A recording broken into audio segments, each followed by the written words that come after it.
Well, we're going to explore some prophetic passages that are often overlooked in many Bible studies. That's why we call it the next Holocaust. Yes, there is another Holocaust coming. And the refuge in Edom. This is not often talked about in many prophecy books and so forth. And of course, right now, we're getting all kinds of questions. Israel, of course, is fighting for its existence, as it always has for the last many decades. But this particular time would appear to be very easily escalating to something far major. And we're getting all kinds of questions. Is this Armageddon in its beginning? Newt Gingrich calls it World War III. Indeed, it may be. And how does it fit into the prophetic passages? And that's what we're going to try to explore a little bit. We might remind ourselves of a basic passage in Zechariah 12, which is really at the center line of all of these things. Zechariah wrote 2,500 years ago, "The burden of the word of the Lord for Israel, saith the Lord, which stretcheth forth the heavens and layeth the foundation of the earth and formeth the spirit of man within him." Boy, there's a mouthful. What an incredible accolade to tie on our Father. He stretches forth the heavens. He lays the foundations of the earth. Astonishing how few people in our country still acknowledge that. And formeth the spirit of man within him. He continues verse 2, "Behold, I will make Jerusalem a cup of trembling," or precisely a goblet of staggering, "unto all the people round about, when they shall be in the siege both against Judah and against Jerusalem." And that, of course, characterizes today in broad strokes in any way. But let's go on. It says, "In that day will I make Jerusalem a burdensome stone for all people. All that burden themselves with it shall be torn in pieces," cut in pieces or torn in pieces, "though all the people of the earth be gathered together against it." What's remarkable about this passage is that it highlights that the entire world is going to be arrayed against this city. And at the moment, it would appear the United States is getting pretty lonely in terms of its support of Israel. One could argue that in the final analysis, we too may be less than faithful in this pursuit. All the people of the earth be gathered together against it. All people. And that's what we're experiencing right now as we record this Bible study. The headlines are continuing as virtually the entire world is faced with having to deal with the city of Jerusalem. And for most, it's obviously more than just burdensome. All the people of the earth be gathered together against it. So what we want to talk about, we're not going to focus just on Jerusalem today. I thought that's a good place to start. We want to focus on some of their enemies. And clearly, there's Russia. Clearly, there's Iran, Syria, and others. But we're going to discover there are some enemies in the Bible that may not be as visible to us today as these major enemies are. There's a place called Jordan we want to understand because it's a strange exception on the planet Earth in terms of its eluding the reign of the Antichrist. Moab, Ammon, and Ammon are three tribes that the Bible has much to say about all the way through, that today we would summarize as calling it Jordan. And the Amalekites are also subsumed in this group. We're going to take a look at each one of those. And then we're going to focus on the tribulation, much talked about, widely misunderstood by many Bible students. What's its role? What's its purposes? One of the burning questions among many of our study groups is, does the church go through the tribulation? It's our view, doesn't mean we're right, but it's our view, that begs two understandings. What is the church and what is the tribulation? The more you know about each, it would appear that they are mutually exclusive, and we'll talk a little bit about that. But we're going to focus on the Armageddon campaign. Is Armageddon on the threshold? Are this escalation that is threatened by the current hostilities? Could that be the beginning of Armageddon or no? If so, why or why not? And of course, we'll touch upon a related topic that some believe is included in that, others believe is distinct, and that's the Magog invasion. So that's our agenda for this session. In terms of current events, there's a lot of talk right now about Syria.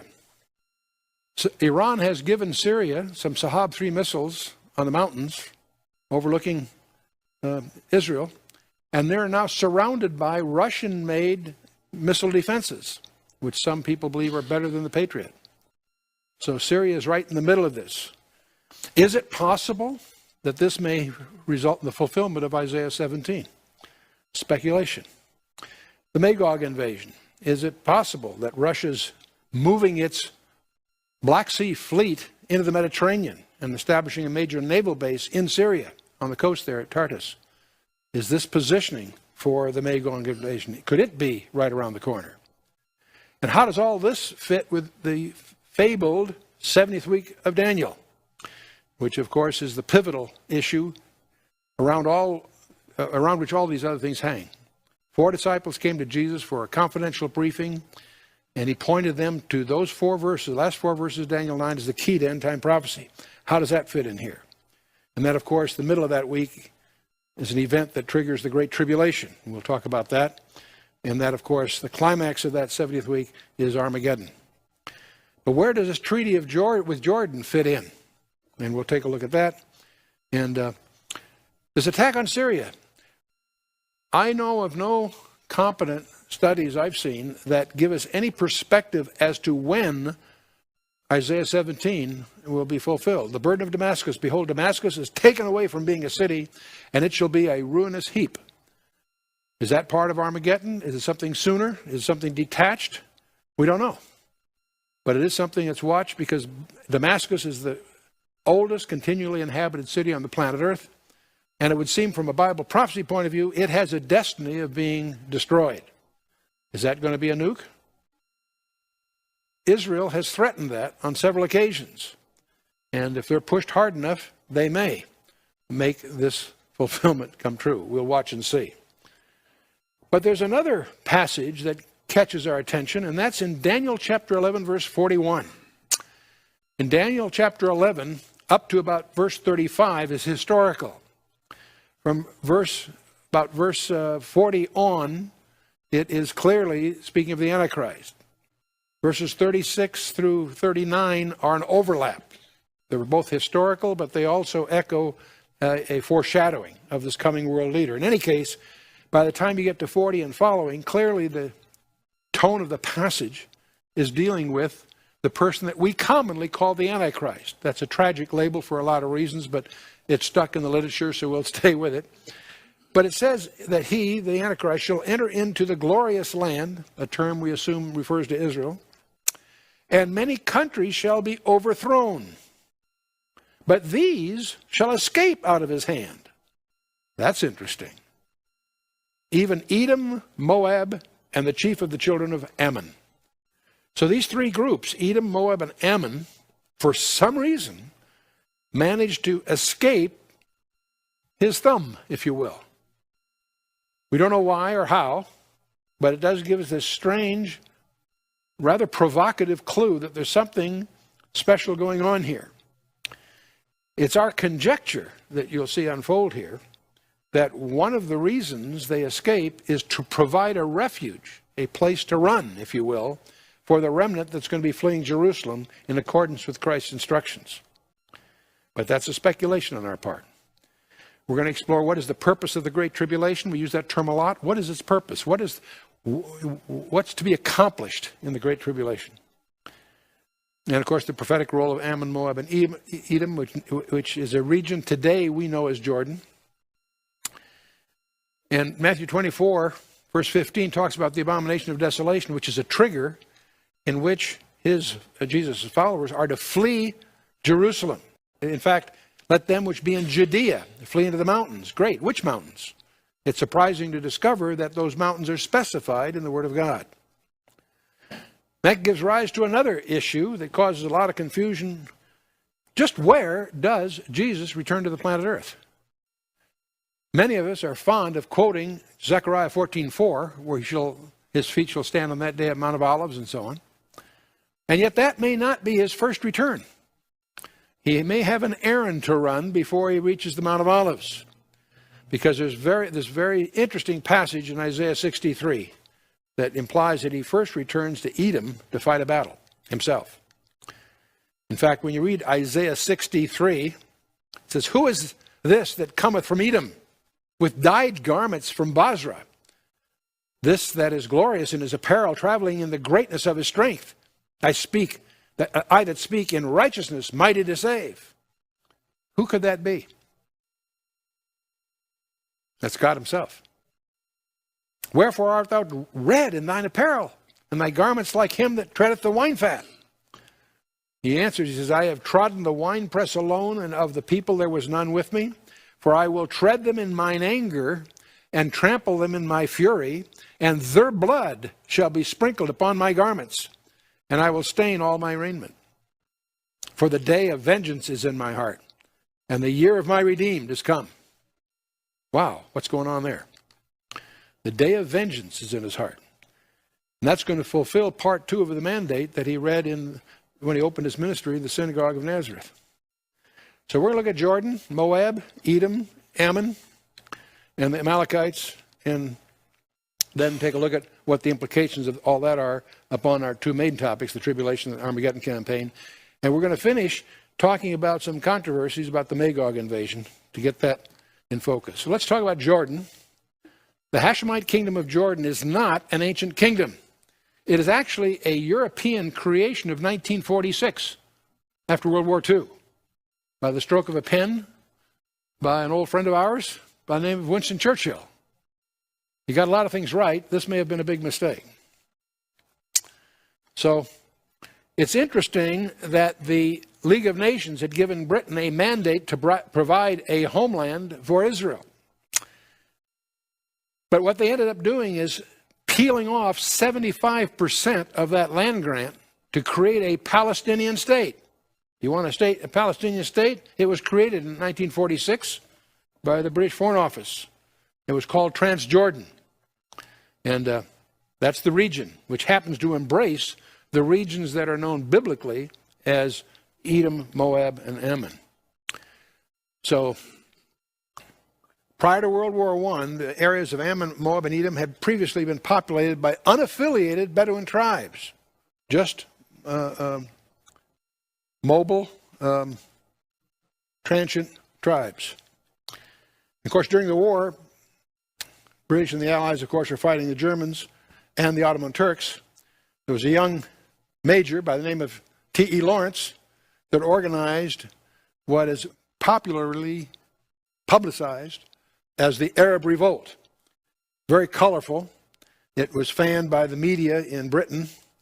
How really successful it is a subject of great scholastic controversy. But in any case, it was a major event of the time. And General Allenby was ultimately victorious in the Middle East, obviously.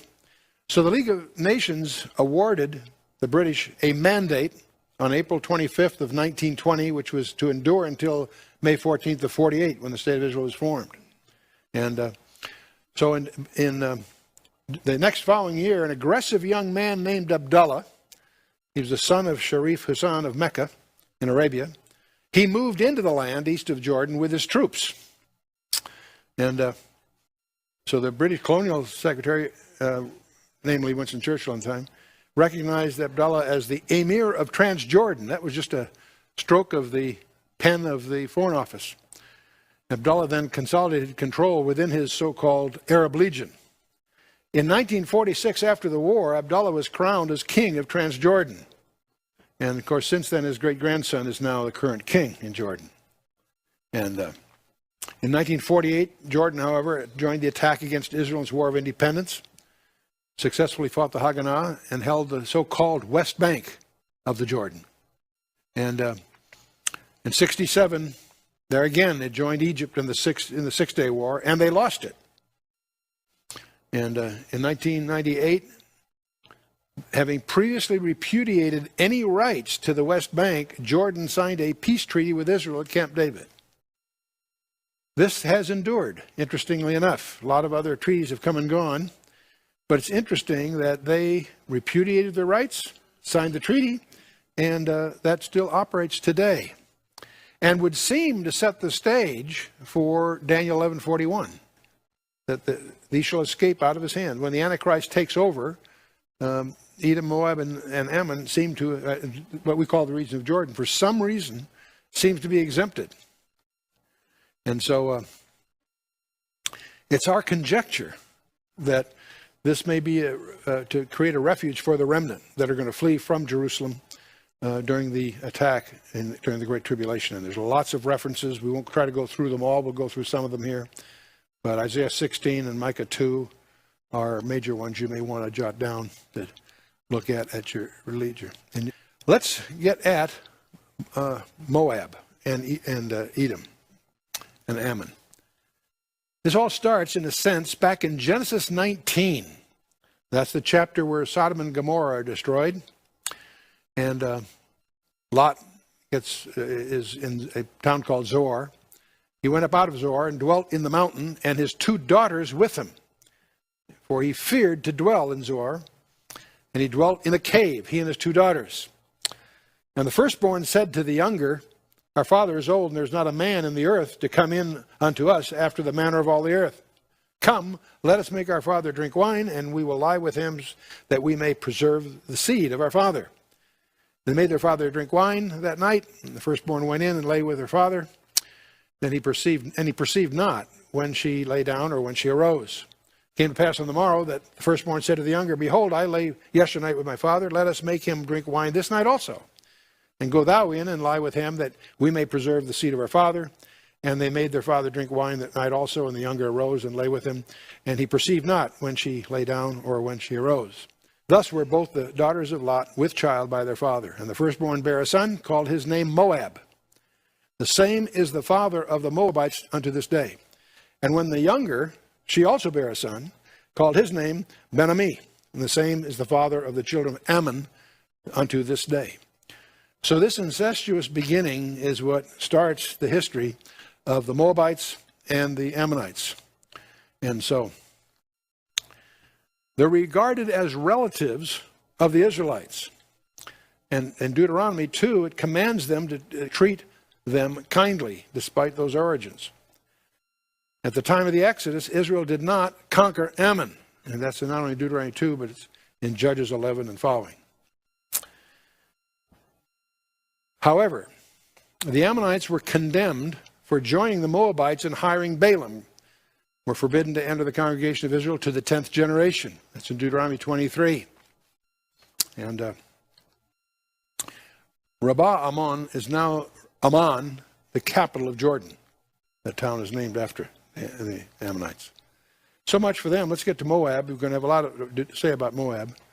He obviously was a son by the union with the eldest daughter. We see him first mentioned really in Genesis 14. So the 4 kings from the east invaded Moab and overthrew the people of that region. And Moab, like the others, were a highly organized kingdom. Good pursuits. They were in very relatively fertile ground. They had splendid buildings, distinctive pottery, strong fortifications. And so they have an organized history. They overflowed their main plateau and occupied areas north of Arnon. That's the boundary, typically, of Moab, destroying their former inhabitants. And so they shared these lands with the Ammonites, so they're closely related, the 2 of them. And just prior to the Exodus, these lands in Arnon were wrested from Moab by Sihon, the king of the Amorites. That's going to be another enemy of Israel. And a very key event occurs in Judges 11, when Israel sought permission to travel along the king's highway, which crossed that plateau. And Moab refused. And that is, in spite of that, which is a major burden for Israel, Moses was forbidden to attack Moab despite their unfriendliness. And although the Moabites from that time on were to be excluded from Israel. And that's all covered in the books of Moses and following. There's a very key event that takes place when Balak, the king of Moab, is distressed because he can't beat the Israelis. So he hires a prophet from Mesopotamia, a very interesting character by the name of Balaam. He hires him to curse Israel. And Balaam can't do that. He's perfectly willing to take money for being a prophet, but he can't curse what God has blessed. But what Balaam does do he counsels Balak on how to defeat Israel, because Israel's being supported by God, and if Israel turns from worshiping God, then they'll have success against it. And they get Israel to do that by having the best-looking girls camp along the fringes of the Israeli camp and start getting them involved, and then starting getting them into idol worship, and that's the strategy. The seduction of Israel by the Midianite and Moabite women is a major discussion in Numbers 22 through 25 and so on. And it's referred to in the book of Revelation and elsewhere. As we go through the days of Judges, Eglon, the king of Moab, invaded the Israelite lands as far as Jericho, oppressed them for 18 years as one of the 6 servitudes in the book of Judges. Ehud the Benjamite assassinates him.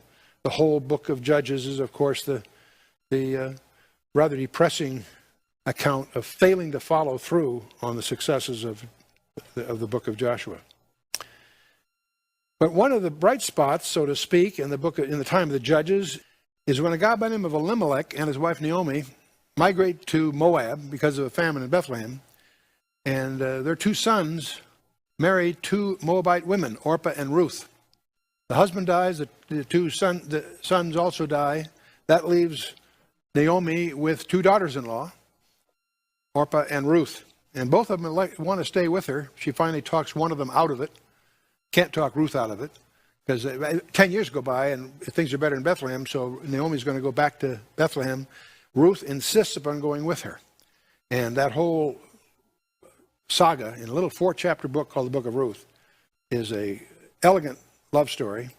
It's also essential background if you're going to understand the book of Revelation. In any case, Ruth ends up marrying a wealthy landowner by the name of Boaz, who is the kinsman redeemer, and ends up in the genealogy of Jesus Christ. It's that event that links Bethlehem to the house of David. And so that's an essential piece of background. As we move on through the days of Saul, he warred with the Moabites. But David lodged his parents in Moab while he was a fugitive from Saul. So a very interesting relationship between David and the Moabites. He later will subdue Moab and yet also set apart many of the Moabites for death. After Solomon's death, Moab broke free, but was subdued by Omri of Israel. There's a long history of back and forth. And toward the close of Ahab's life, Moab began to break free again. And Jehoram of Israel sought the help of Jehoshaphat, king of Judah, and the king of Edom to regain Moab. But the campaign was abortive. Later, Jehoshaphat's own land was invaded by a confederacy of Moabites, Ammonites, and Edomites, but confusion broke out, and the allies attacked one another. So again and again, we see an inability of Israel's enemies to get their own act together, which was salutary for Israel's point of view.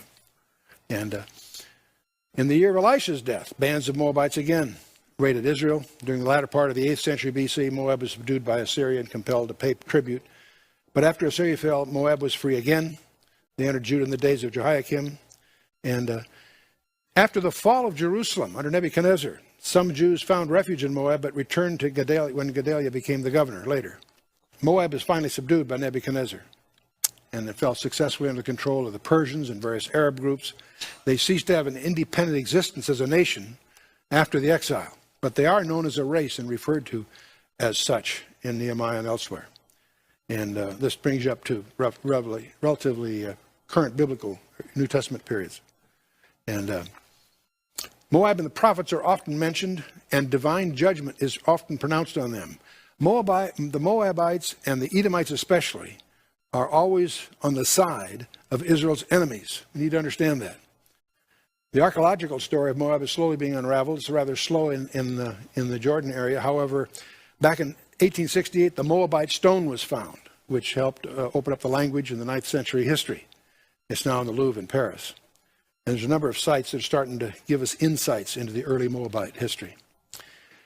But let's shift now. We're going to talk about Edom. Let's talk where that all started. It was in Genesis 25. Isaac entreated the Lord for his wife because she was barren, and the Lord was entreated of him, and Rebekah, his wife, conceived. And the children, a plurality here, and the children struggled together within her. She said, "If it be so, why am I thus?" She went to inquire of the Lord. she could tell something was going on that was unusual. The Lord said unto her, 2 nations are in thy womb, and 2 manner of people shall be separated from thy bowels. And the one people shall be stronger than the other people, and the elder shall serve the younger. And when her days to be delivered were fulfilled, behold, there were twins in her womb. The first came out red, all over like a hairy garment. And they called his name Hairy, or Esau.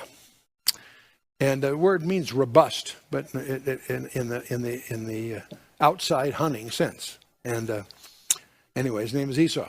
And after that came his brother out, and his hand took hold on Esau's heel. And his name was called Jacob, or heel catcher, or Yaakov, heel catcher. And Isaac was 80 years old when she bare them. The rabbis make a big thing of this, that the war started in the womb. And Jacob had Esau's heel. Esau was trying to get away from Jacob back then. And it gets worse as we go. The boys grew, and Esau was a cunning hunter, a man of the field. And Jacob was a plain man, dwelling in tents. Isaac loved Esau because he did eat of his venison, but Rebekah loved Jacob. So we get the impression here that Yaakov was a mother's boy, but Esau was the man's man, the outside hunter, and obviously had endeared his father as a result.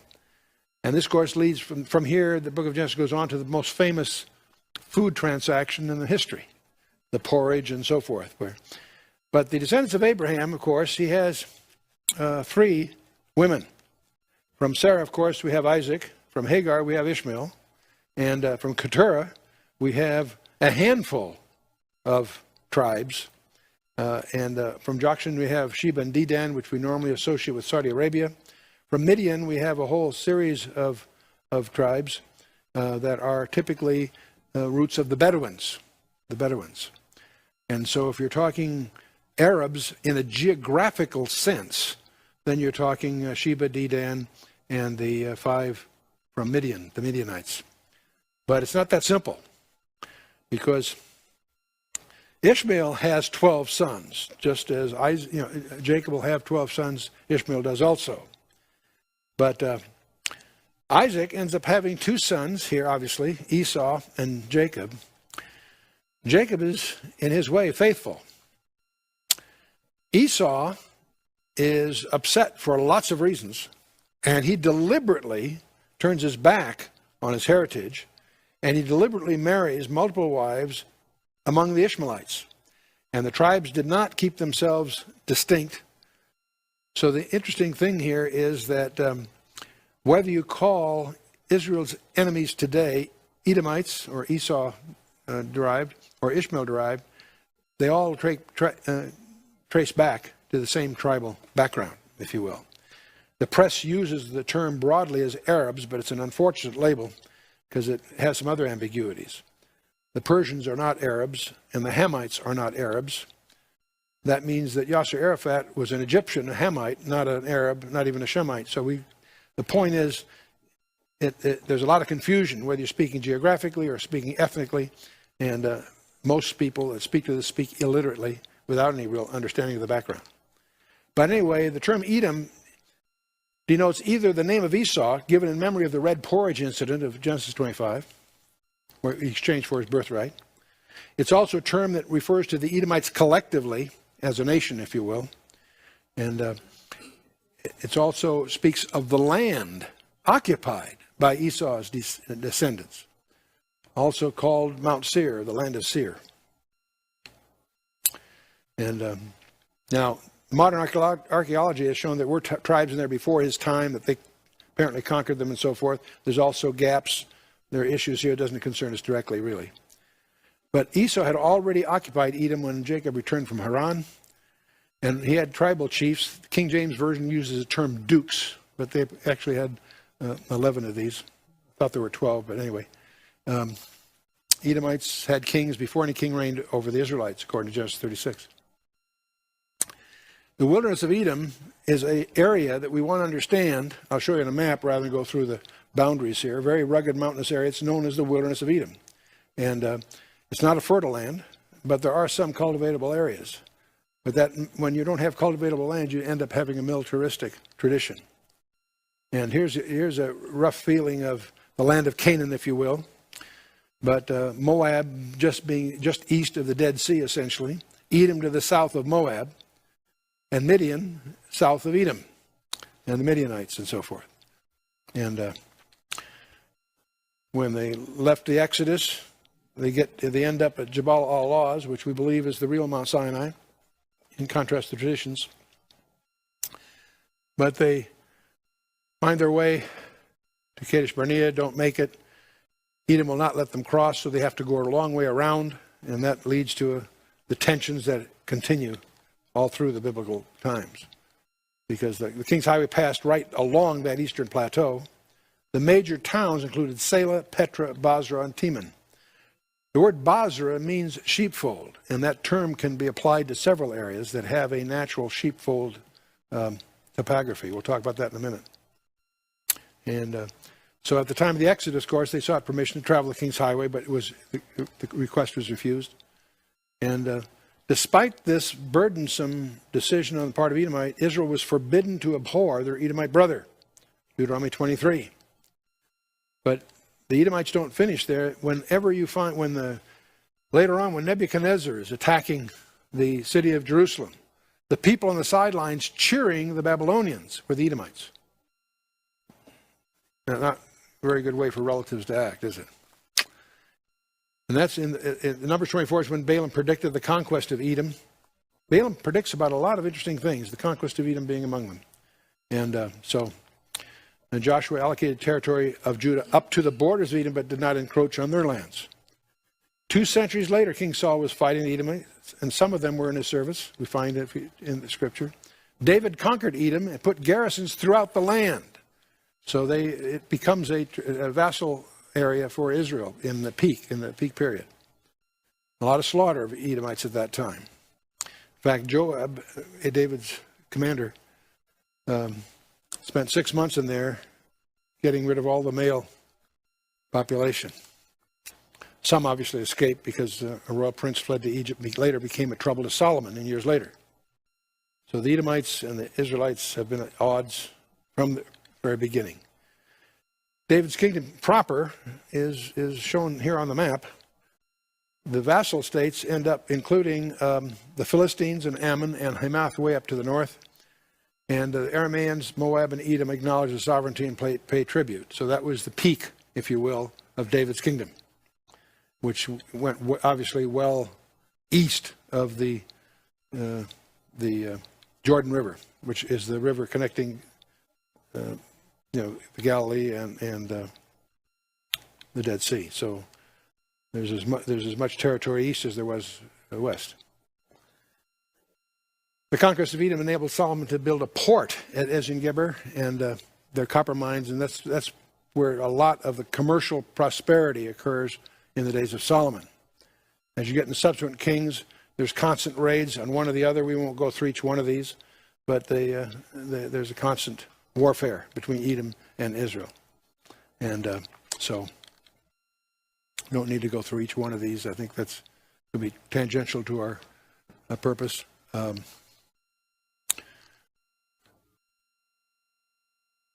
We finally get to the time when Assyria is on the rise, and they take over the Edomites, among other things.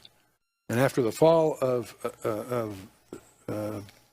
Judah, of course, Edom rejoices. Psalm 37 is descriptive of the Edomites. The Edomites cheered the fall of Judah the same way the Muslims cheered the Twin Towers coming down. And it became a cause for celebration. The prophets are full of judgments on Edom for their bitter hatred of Israel. Jeremiah 49, a good portion of the book of Lamentations. Ezekiel 25 and 35, Joel 3 especially. Amos 9. In fact, James will quote from Amos when we get to the Acts 15 event, which I'll come to. The entire book of Obadiah is a judgment on Edom. And so We'll look at some of that shortly. And anyway, they fell into Arab hands about the 5th century to the 3rd century, overrun by the Nabateans. The Nabateans are the ones that built the so-called treasury at Petra, which we're going to look at shortly. And through these centuries, yet other Edomites fled to Judah, so there's a lot of intermixing here. Judas Maccabeus, one of the 5 sons of Mattathias, who are responsible for the Maccabean revolt. He subdues them, and they were later compelled to be circumcised and incorporated in the Jewish people. And now the key point to get a perspective here is when the Romans conquered Judea, they deliberately appointed Herod, who was an Edomite. Idiomaean is another equivalent term, as their vassal. So Herod, the Romans picked a known historical enemy of Israel to be in charge. And despite his elaborate building plans and other attempts to make himself popular, it didn't fly because he was an Edomite and he's non-Jewish. And in fact, you could say anti-Jewish. There's another group that gets mixed up here from time to time as you read your Bible, the Amalekites. He's the son of Eliphaz. He's a grandson of Esau. So in that sense, he's an Edomite. But his name is a collective noun for his descendants, the Amalekites. And we first find them at the Rephidim, the wilderness of Sinai, in Exodus 17, in Deuteronomy 25. And because of this attack, they came under permanent ban and were to be destroyed. So there's aggressive language against the Amalekites all the way through. You may recall that's the famous battle where Moses had to when he held his hands up, they were winning. When his hands went down, they lost. So Aaron and Hur both stood on each side and held up his hands. The way that Mark Bright and Dan hold my hands up sometimes, I suppose. But the whole idea of support. But that famous event there caused them to succeed. But the Amalekites, they're defeated a number of times. It's very interesting that there are a total of 10 tribes that face Israel in the Promised Land. 3 are defeated before Joshua takes over in the days of Moses. That left 7. I think that's interesting that there's 3 and 7, the same thing as the Antichrist has. He's facing 10 kings, and 3 are put down and 7 survive. And the patterning there might be something to study there. But from the days of the Judges, 2 major encounters. The Amalekites assisted Eglon, the king of Moab, in attacking the Israelite territory, and later forces raid Israeli crops, and Gideon drove them out.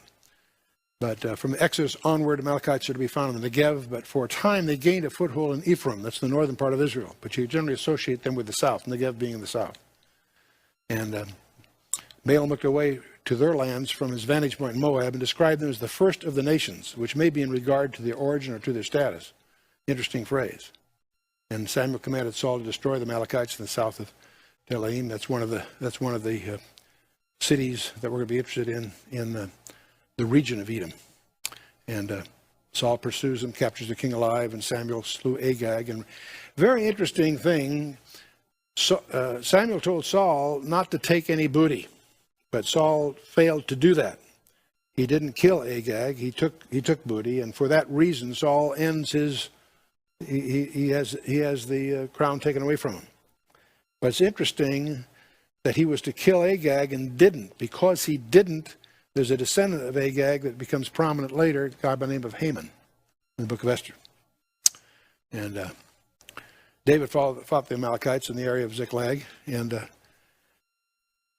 so they're back and forth all the way through the kings period. Haman, of course, is the villain of the book of Esther who plots the massacre of all the Jews.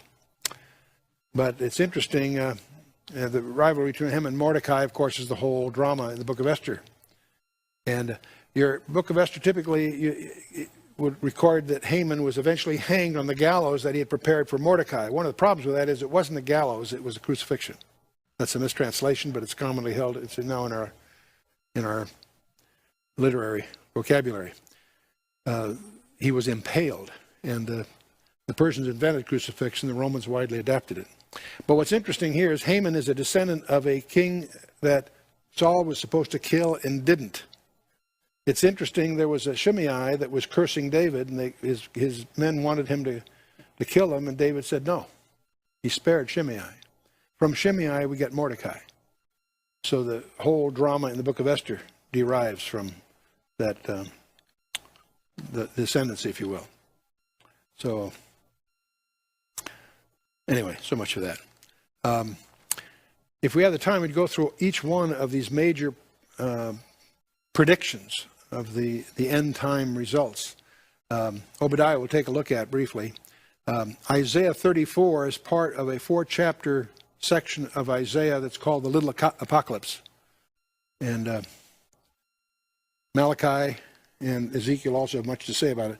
You might jot those down, check them out at your own leisure. And the whole region, of course, is desolate since the Babylonian captivity. Let's take a look at Obadiah, not the whole book. It's a little book, but just a couple of verses. The vision of Obadiah, thus saith the Lord God concerning Edom. We have heard a rumor from the Lord. That's interesting. An ambassador is sent among the heathen. Arise ye, and let us rise up against her in battle. Behold, I have made thee small among the heathen. Thou art greatly despised. The pride of thine heart hath deceived thee, thou that dwellest in the clefts of the rock. How descriptive. We're going to see very vivid pictures of that when we take a look at Petra here in a minute. Whose habitation is high, that saith in his heart, who shall bring me down to the ground? Skipping on to verse 8. Shall I not in that day, saith the Lord, even destroy the wise men out of Edom, and understanding out of the mount of Esau? And thy mighty men, O Teman, shall be dismayed to the end that every one of the mount of Esau shall be cut off by slaughter. For thy violence against thy brother Jacob, shame shall cover thee, and thou shalt be cut off forever. And incidentally, the word shame is Hamas. That's kind of interesting. Okay, let's step back. Having summarized superficially the occurrence of these tribes throughout the Bible, let's stand back and try to get the whole thing in focus. Matthew, at the end of chapter 23 of Matthew, summarizes God's primary theme. He summarizes the purpose of all history, the tragedy of all history, and yet the triumph of all history. In just a couple of verses, 37, 38, and 39 of Matthew 23. Matthew 37, O Jerusalem, Jerusalem, thou that killest the prophets and stonest them which are sent unto thee, how often would I have gathered thy children together, even as a hen gathereth her chickens under her wings. That's the purpose of all history, for God's chosen to be gathered together. The tragedy of all history, but ye would not. And ye would not. When the Messiah finally does come, announced in the Garden of Eden, orchestrated all through the Old Testament, when he shows up, they wouldn't receive him. That's the tragedy of all history. And because of that, Jesus announces in Matthew verse 38, 23 verse 38, behold, your house is left unto you desolate. And indeed it has been up until recent times. But the triumph of all history is then summarized. Jesus says, but I say unto you, ye shall not see me henceforth till ye shall say, blessed is he that cometh in the name of the Lord. And from this, you really need to take a study of the book of Matthew and recognize that the rejection of Christ occurred in Matthew chapter 12. From chapter 13 on, Jesus he changes his whole ministry style. He doesn't speak in parable. He speaks only in public. He speaks only in parables. And you need to understand that watershed. That's when the rejection occurred, and of course gets confirmed when they crucify him. But he says, ye shall not see me henceforth until ye shall say, blessed is he that cometh in the name of the Lord. There is an event that's going to change that they have to come to terms with. And that's the purpose of the tribulation, is to drive them to the wall to bring forth that very event. Till ye shall say.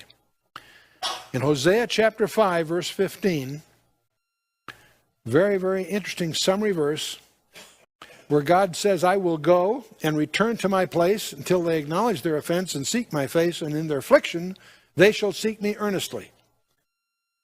Now, for God to go and return, he must have left his place. There's, of course, obviously an allusion to the ministry of Jesus Christ. He's in effect, in Hosea, in the Old Testament, he says, I will go and return to my place until they acknowledge their offense. That's singular and specific. And seek my face. That's going to be a subject of Leviticus 26 that we'll look at in the next session. We'll take a quick snapshot of a pivotal briefing by the Lord in Matthew 24.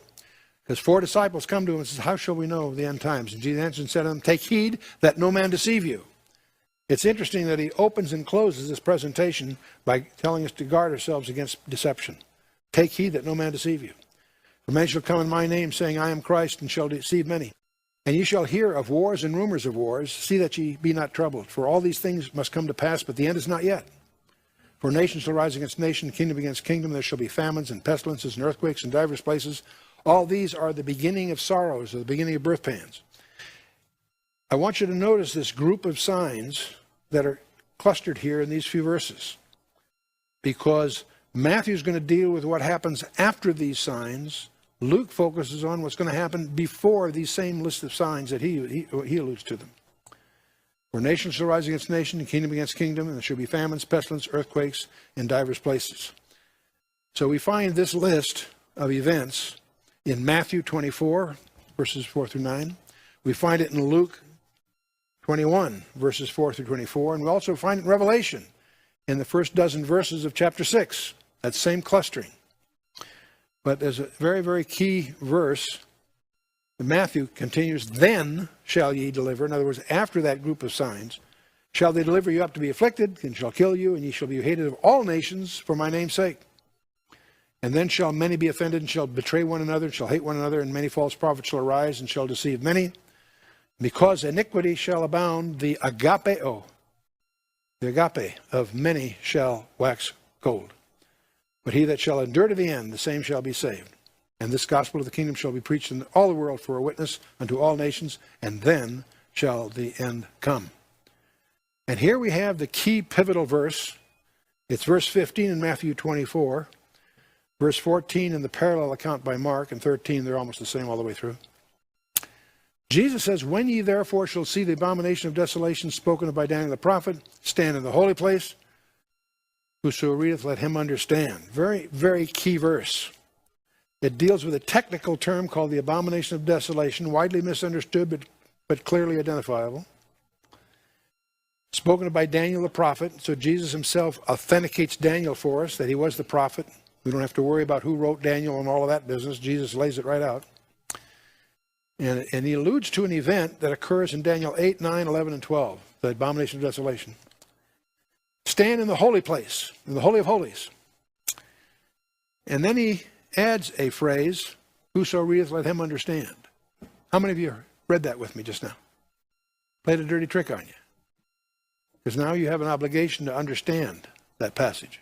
You need to get behind this, do your homework, and understand what Jesus is talking about here. Let's get the chronology kind of clear. Here's a timeline. Daniel wrote, let's call it during the 5th century BC.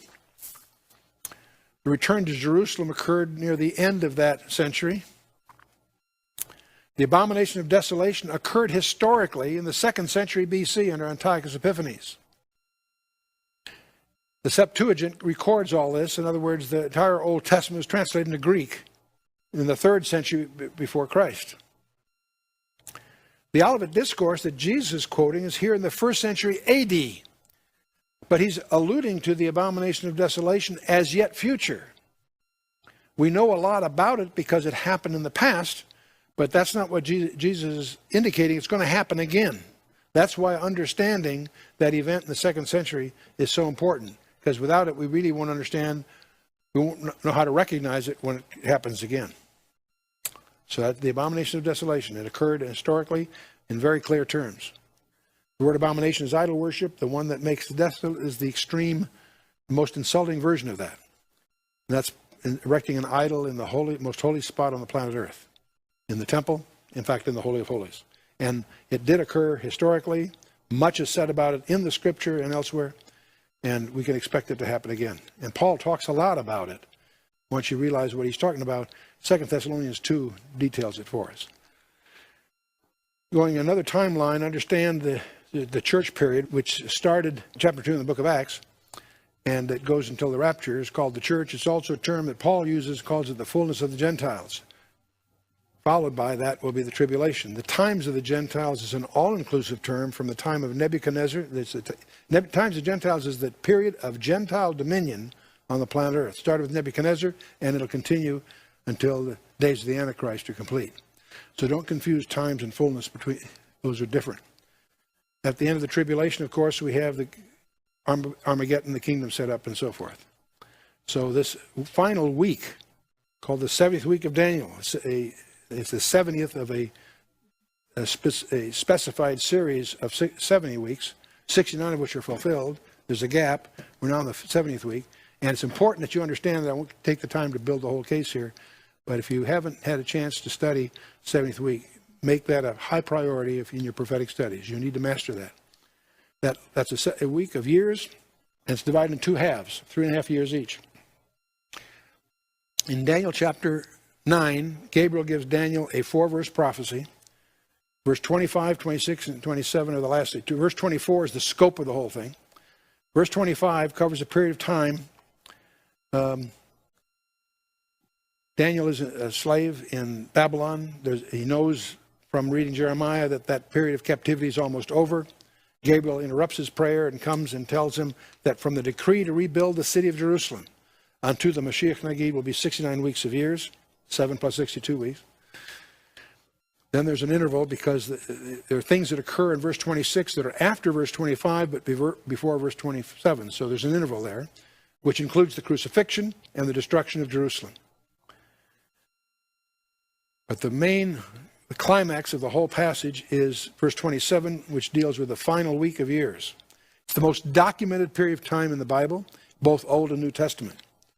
And it's defined by a covenant being enforced by a world leader. Not a treaty being signed. That's what it's often inferred by many. It could be. But the language actually implies that a covenant is enforced somehow.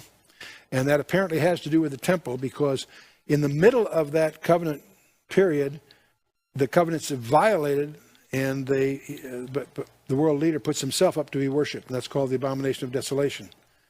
The period of time from that abomination of desolation to the end of that 7-year period is labeled by Jesus Christ himself as the Great Tribulation. He's quoting from Daniel chapter 12 that deals with the same issue. But I want to point out that's a 3.5-year period. This 70th week is called 3.5 years, 42 months, 1260 days. In either half, there's passages that deal with the front half and the back half. In each case, it's 42 months or 1260 days. So this is not allegorical. It's not symbolic. It's nailed to the calendar, so to speak. Holy Spirit did everything but give us hours and minutes and seconds. Very precise. It's the most documented, most detailed specification in the Scripture.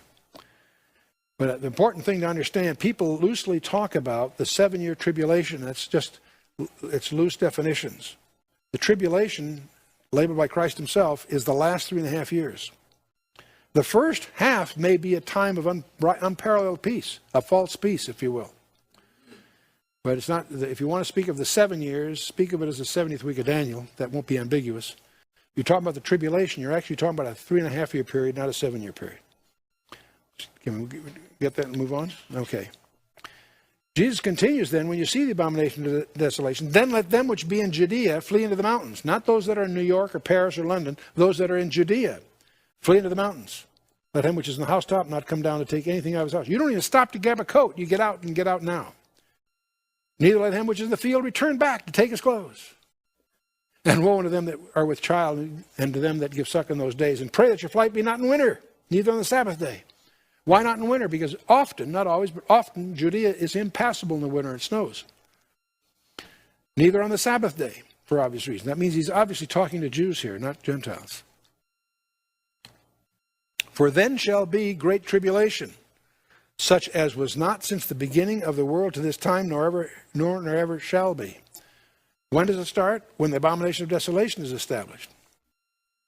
And except those days be shortened, there should no flesh be saved, but for elect's sake, those days shall be shortened. And that's a technology statement. That's an allusion, in effect, to weapons of mass destruction.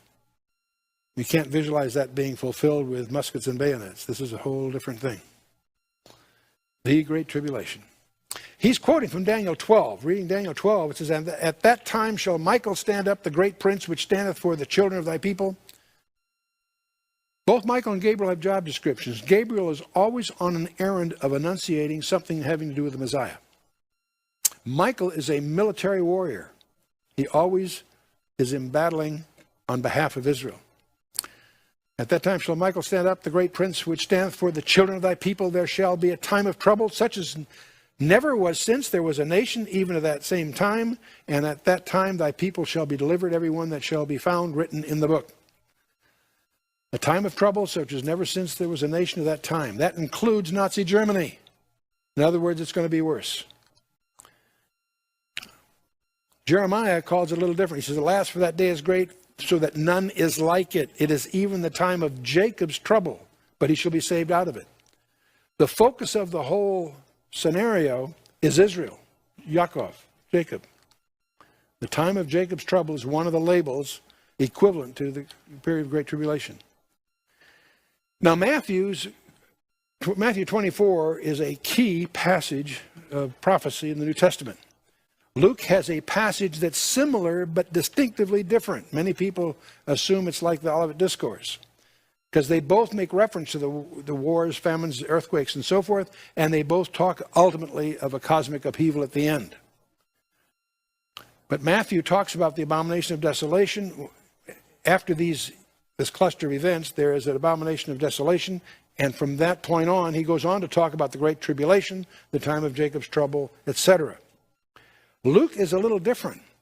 He uses when he gets to the same cluster of events, he says, before these signs, a number of things take place, and what he ends up talking about is the fall of Jerusalem in 70 AD, and he warns his followers to get out of town, which they do. Church historians, Eusebius and others have recorded that because the believers, there was a hiatus in the Roman troops because of Vespasian going to Rome to take over the empire because Nero had died, in effect. Titus had about 9 months there to wait till he got orders. During that period of time, you could see them camped around, but they hadn't sealed off the city yet. That was the time to get out of town. Jesus warned them. They took the warnings. And according to Eusebius, there were no Hebrew Christians that were killed in the fall of Jerusalem. Over 1.5 million men, women, and children slaughtered in that siege, but no Christians because they followed Christ. And he said, "This generation shall not pass away till all be fulfilled." He's not talking the Mount of Olives. He's talking in the temple during the day in this presentation, according to Luke. And because that, it's interesting, that's the same duration of time that Israel wandered in the wilderness for 38 years. Matthew is focusing on something that happens at the end time. When he says this generation shall not pass away, he's talking about a different generation altogether. Interestingly enough, there's 2 first and last generations there. The 7 letters, 7 churches fit in ahead of those signs, so you can go from there. In Acts 15, we're familiar with the fact that the big debate was about does a Christian have to be a Jew to be saved? Does he have to keep the law? And Paul and Peter go to Jerusalem to have it out. And they each had their say. But after they had their peace, James answered, saying, "Men and brethren, hearken unto me." He resolves his counsel and says, "Simeon hath declared how God at the first did visit the Gentiles to take out of them a people for his name. And to this agree the words of the prophets as is written." And James quotes from Amos 9, a very interesting passage. He quotes Amos 9, verse 11, which says, "After this I will return and will build again the tabernacle of David, which is fallen down. And I will build again the ruins thereof, and I will set it up." How interesting it is that clearly the book of Acts, clearly Paul's letters emphasize that God is not finished with Israel. Israel has a destiny at the end times. Many churches are blind to this because of the peculiar replacement theology position that they have held to. But clearly there is a destiny for Israel, and that's really what we're dealing with all the way through this briefing series. "That the residue of men might seek after the Lord, and all the Gentiles upon whom my name is called, saith the Lord, who doeth all these things. Known unto God are all his works from the beginning of the world." And it goes on. Acts 15, that famous Council of Jerusalem. But it's interesting. See, there were 2 issues before that council. Most people missed the second one. The first issue was, does a convert have to become a Jew to be saved? The answer is no. He doesn't have to keep the law, etc. That was basically what they're saying. the second issue that's implied here is if he doesn't have to be, what's to become of Israel? And that's what James is dealing with here. Paul also spends 3 chapters of the book of Romans, chapters 9, 10, 11, hammering that God is not finished with Israel. They have a manifest destiny.